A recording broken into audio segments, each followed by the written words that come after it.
Ibu, kenapa kita nggak boleh menikah dengan Muslim? Anak manis, apakah kamu mau kalau suatu saat nanti kamu dipukul oleh suami kamu?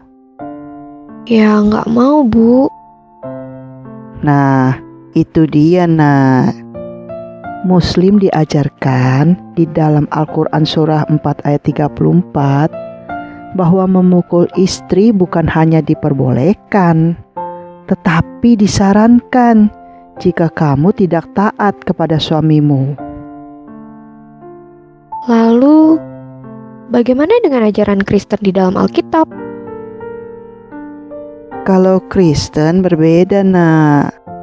Kolose 3 ayat 19 berkata, "Hai suami-suami, kasihilah istrimu dan janganlah berlaku kasar terhadap dia."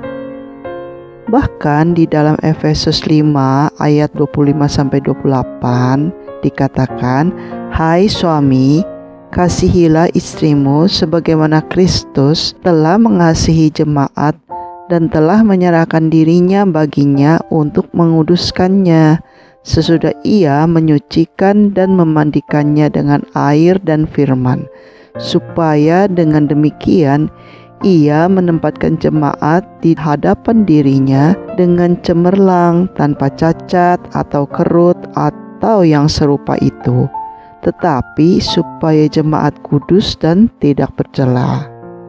Demikian juga suami harus mengasihi istrinya sama seperti tubuhnya sendiri. Siapa yang mengasihi istrinya mengasihi dirinya sendiri. Wah, jauh sekali perbedaannya ya. Iya dong. Selain itu, apakah kamu mau jika suatu saat nanti suami kamu punya istri lain menduakan kamu? Ya nggak mau dong. Nah, kalau kamu tidak mau diduakan, apalagi diempatkan, bukan? Namun, Al-Quran surah 4 ayat 3 mengizinkan seorang lelaki muslim mempunyai 4 istri. Ih, begitu banget ya, Bu.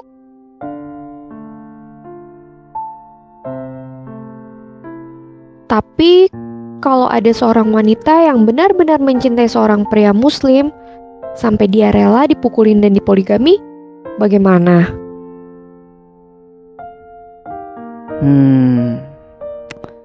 Menurut kamu, apakah wanita itu mau diceraikan oleh pria itu? Ya enggak dong. Masa udah rela dipukulin, terus dipoligami, masih diceraikan pula? Kalau akan diceraikan, untuk apa menikah? Nah, itu dia. Umat muslim diperbolehkan untuk bercerai. Bahkan diceritakan di dalam Al-Quran surah 33 ayat 37 bahwa Tuhannya umat muslim membuat seseorang yang bernama Zaid untuk menceraikan istrinya, lalu memberikan bekas istrinya itu kepada orang lain. Wah, mengerikan banget ya, Bu. Kalau di Kristen bagaimana? Kalau di Kristen, perceraian itu dilarang. Yesus berkata di dalam Matius 5 ayat 32, "Setiap orang yang menceraikan istrinya kecuali karena zina, ia menjadikan istrinya berzina. Dan siapa yang kawin dengan perempuan yang diceraikan, ia berbuat zina." Kemudian dikatakan di dalam Matius 19 ayat 9, "Barang siapa menceraikan istrinya kecuali karena zina, lalu kawin dengan perempuan lain, ia berbuat zina."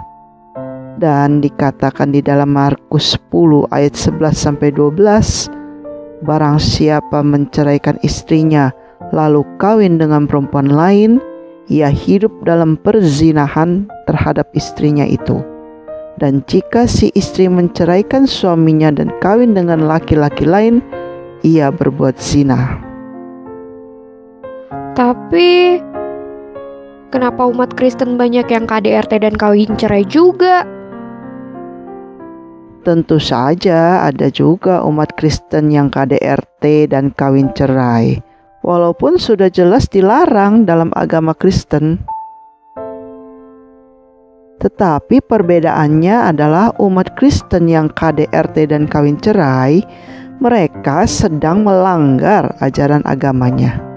Sedangkan umat Muslim yang KDRT dan kawin cerai, mereka sedang menjalankan ajaran agamanya. Jelas ya? Jelas banget, Bu. Nah, jadi apakah kamu mau menikah dengan Muslim? Tentu aja aku nggak mau. Anak pintar. Apa syarat poligami? Harus minta izin dengan istri? Tak ada. Saya ke sini, nikah saya sekali lagi sini, istri saya tak tahu, sah. Kemudian besok nanti malam ke Jakarta, nikah sekali lagi, sah. Kemudian habis itu nanti kami ke Yogyakarta, pengajian di Jogja, nikah sekali lagi, sah. Yang kelima baru tak sah. Selama masih 4 sah. Jadi kalau mau tetap sah gimana? Ceraikan yang satu, nikah lagi. Ceraikan satu, nikah lagi. Dia bisa terus. Itu namanya unlimited edition.